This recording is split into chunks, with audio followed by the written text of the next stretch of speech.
साथियों नमस्कार, मैं हरिश्चंद्र बर्णवाल इस वीडियो में आप सभी का स्वागत करता हूं। दोस्तों, ऐसा लग रहा है जैसे पूरे देश में कोई धर्म युद्ध चल रहा हो।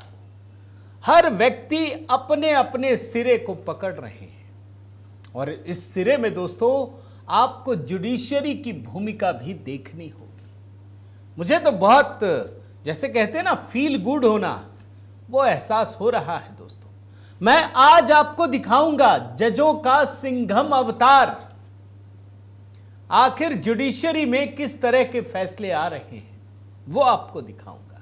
मैं तमिलनाडु के एक वाकये को आपको दिखाना चाहता हूं दोस्तों। साथ ही जुडिशरी ने पश्चिम बंगाल को लेकर कितनी बड़ी टिप्पणी की है ये भी आपको दिखाना चाहता हूं। और आपको एक बात पता चलेगी, मोदी शाह के दोनों हाथों में लड्डू है।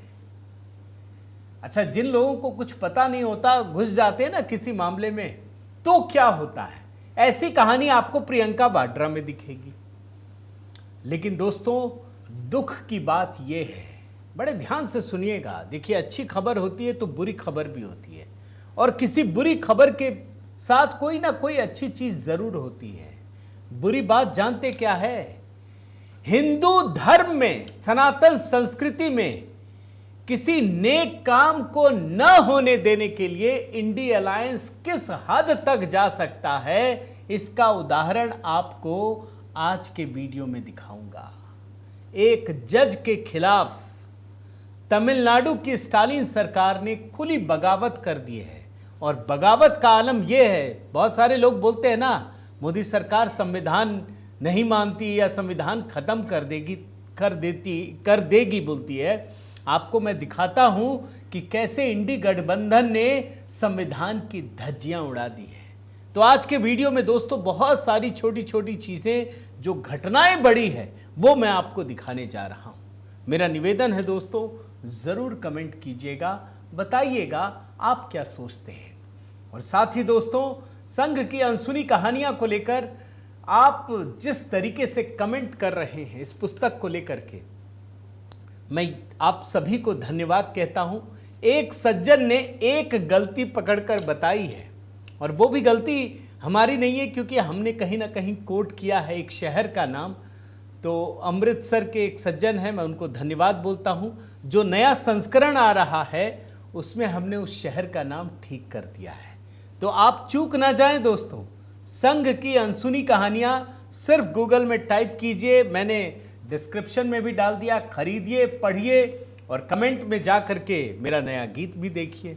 आइए शुरू करते हैं। सबसे पहले एक वीडियो दिखाता हूं दोस्तों, आपको देखकर बड़ा खराब लगेगा, लेकिन मैं आपको दिखा देता हूं। एक सज्जन है राकेश किशोर, आप जानते हैं ना, जब चीफ जस्टिस ऑफ इंडिया थे BR गवई साहब, तो उनके ऊपर जूता उछाल दिया था, याद है ना। आप जानते हैं कल क्या हुआ? उन कड़कड़डुमा कोर्ट में एक सज्जन चप्पलों से पिटाई करने लगा। आपको विजुअल दिखाता हूं, लेकिन मैं दाद देता हूं इस बुजुर्ग व्यक्ति को। ये बार बार सनातन धर्म की जय कहने लगे, चूंकि नहीं, कोई डिगा नहीं सकता। ये हमारी सामूहिक इच्छा शक्ति का परिणाम है दोस्तों। एक बुजुर्ग व्यक्ति हैं, सनातन धर्म की जय इनके जुबान से यही निकल रहा था। आज का कमेंट ये भी कर सकते हैं, देख लीजिए।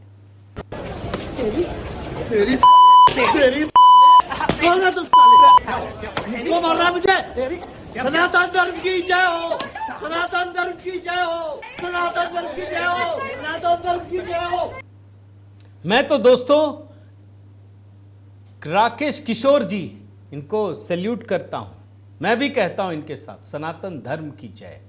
अब दूसरा केस देखिए, मद्रास की बात बता रहा हूं, मद्रास हाई कोर्ट की बात बता रहा हूं दोस्तों।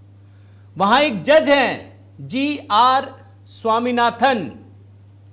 आप जानते हैं क्या हुआ है दोस्तों? कल कितनी बड़ी घटना हुई है।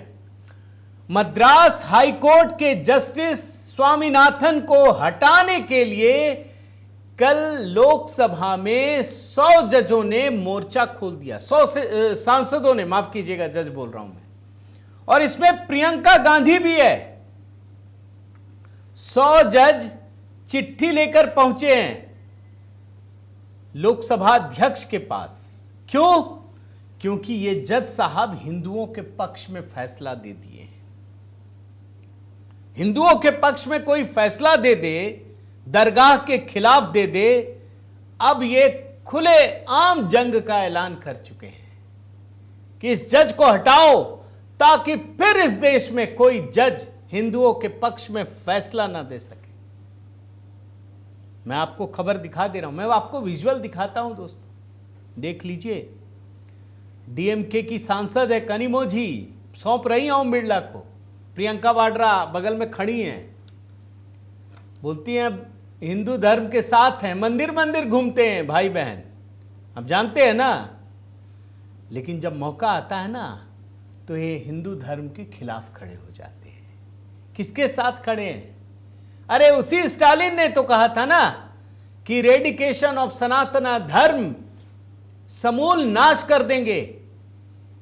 एक जज ने हिंदुओं के पक्ष में फैसला क्या लिया, कौन कौन पहुंचा है मैं नाम बताता हूं। डीएमके के नेता टीआर बालू, कनिमोई, अखिलेश यादव, प्रियंका वाड्रा, टीआर बालू, दयानिधि मारन, अखिलेश यादव, डिंपल यादव, सारे लोग, गौरव गोगोई, सुप्रिया सुले, शिवसेना यूबीटी के सांसद अरविंद सावंत।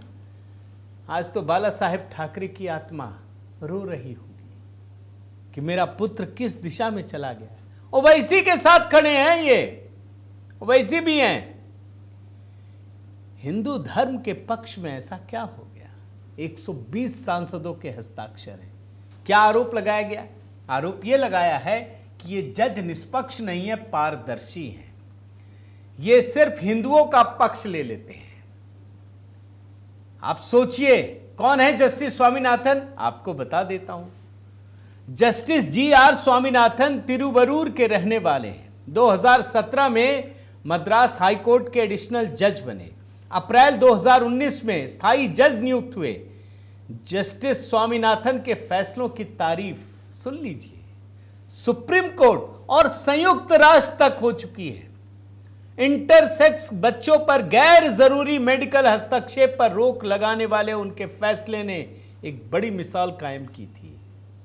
उस जज को हटाने के लिए ये सारे एकजुट हो गए। क्या है मामला, मैं आपको याद दिलाता हूं। इस पर अलग से वीडियो बना चुका हूं दोस्तों, रविवार को। सुन लीजिए। चेन्नई से 400 किलोमीटर दूर मदुरई की तिरुपरन कुंद्रम पहाड़ी, यहीं मंदिर भी है और दरगाह भी है। 1862 से एक दीपक जलाया जाता था। आप जानते हैं दरगाह वालों को दिक्कत होने लगी। अचानक 2014 में मद्रास हाईकोर्ट ने रोक लगा दी। हिंदुओं को लगा कि अरे हम तो जलाते थे। यहां निचले हिस्से में पहाड़ी के दीप स्तंभ में कार्तिकेय दीपम यानी पवित्र दीपक जलाते थे। यहां दोस्तों 13 दिसंबर को दीपोत्सव का त्योहार है। ये लोग मद्रास हाईकोर्ट के मदुरई बेंच में पहुंचे।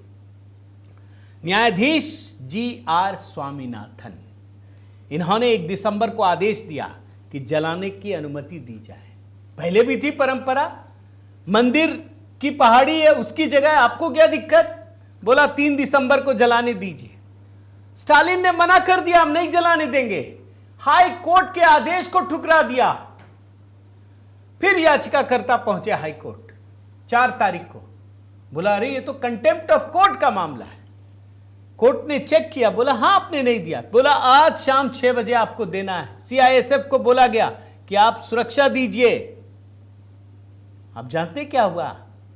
स्टालिन ने धज्जियां उड़ा दी। स्टालिन सरकार ने किया ऐसी की तैसी, नहीं जाने दिया। हाई कोर्ट के आदेश को ठुकरा दिया। दोस्तों, इस देश में भारत का संविधान नहीं चलता क्या? किसी ने कहा कि संविधान की मर्यादा तार तार कर दी गई। यह बात आप समझ लीजिए। और आज भी दीपक नहीं जलाने दिया। आपको बता दे रहा हूं, सुप्रीम कोर्ट पहुंच गए। ये सीजेआई की पीठ, उन्होंने कहा ठीक है सूचीबद्ध करो। अब तो मैं इंतजार कर रहा हूं सुप्रीम कोर्ट क्या कहता है। लेकिन उस जज को डराने के लिए, धमकाने के लिए महाभियोग लेकर पहुंच गए हैं। एक जज को डरा दीजिए, इस देश के दूसरे जजों की हिम्मत नहीं होगी कि किसी मंदिर में दीपक जलाने के लिए कह दें। जहां दरगाह आके बोलेगा नहीं नहीं नहीं जलाना है, बस वो मना कर देंगे, डर से मना कर देंगे। ये हो रहा है काम। समझ लीजिए, अगर सचेत नहीं हुए तो जैसे सुधांशु त्रिवेदी ने कहा था ना कि 2014 से पहले आंशिक रूप से मुस्लिम राष्ट्र था, वो बनते देर नहीं लगेगी, ये खुलकर उतर गए।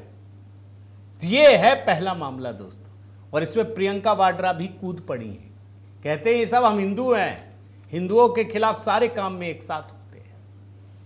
दूसरा मामला भी देख लीजिए दोस्तों, सुप्रीम कोर्ट में बीएलओ की सुरक्षा को लेकर, अभी एसआईआर चल रहा है ना, बीएलओ की सुरक्षा को लेकर एक याचिका आई कि भाई बीएलओ बहुत दबाव में काम कर रहे हैं, उनको सुरक्षा मिलनी चाहिए। और सनातनी संसद नामक एक संगठन है, जस्टिस थे chief justice of India Suryakant और जस्टिस जॉय माल्या बागची। अब इसमें कहा गया कि पश्चिम बंगाल में बीएलओ पर लगातार हमले हो रहे हैं, राज्य सरकार सुरक्षा देने में नाकाम है, इनकार कर रही है। सुप्रीम कोर्ट का बड़े ध्यान से सुनिएगा, यह ममता सरकार के लिए बहुत बड़ा धक्का है, और हो सकता आने वाले दिनों में सारे पुलिस छीन करके चुनाव आयोग के पास पहुंच जाए, यह भी हो सकता है। यह बड़ा मामला है दोस्तों। सुप्रीम कोर्ट ने स्पष्ट किया कि अब इस पे सुनना पड़ेगा, अगर बीएलओ की सुरक्षा नहीं हो रही तो जो निर्देश दूंगा ये पश्चिम बंगाल ही नहीं पूरे देश में लागू होगी। सीजेआई की बेंच ने कहा कि जो बीएलओ है उसकी स्वतंत्रता होगी कि वो ठीक से काम करें, किसी का दबाव ना हो। चीफ जस्टिस ऑफ इंडिया ने, अब देखिए मामला पलट गया, ये लोग बीएलओ के नाम पे चुनाव आयोग को घेर रहे थे ना। चुनाव आयोग के साथ साथ सुप्रीम कोर्ट ने क्या कहा, आप सुनिए। सुप्रीम कोर्ट ने कहा हम जानते हैं बीएलओ को दिक्कत होती है, उनको कठिनाई है, ये डेस्क का काम नहीं है भाई, ये घर घर जाकर काम करते हैं, वेरिफिकेशन करवाते हैं, फॉर्म भरवाते हैं, अपलोड करते हैं, बहुत दबाव है। चीफ जस्टिस ऑफ इंडिया ने चुनाव आयोग से पूछा कि हमको बताइए रुकावट क्या आ रही है, क्या पुलिस फोर्स नहीं दिया जा रहा है, क्या सहयोग नहीं किया जा रहा है। तो चुनाव आयोग के वकील ने कहा कि हमने तो स्टेट को पहले से लिखा है। जानते हैं सुप्रीम कोर्ट ने क्या कहा, अगर आपको दिक्कत है मेरे पास आइए, हम निर्देश देंगे, हम चुप नहीं रह सकते। और जो याचिका करता है उसको कहा कि भैया क्या हम पूरी पुलिस सीसीआई के कंट्रोल में डाल दें, कोई शिकायत भी तो होनी चाहिए ना। और दोस्तों ये बहुत बड़ी बात है कि अगर राज्य सरकार, पश्चिम बंगाल की सरकार सहयोग नहीं कर रही है तो हम निर्देश देंगे।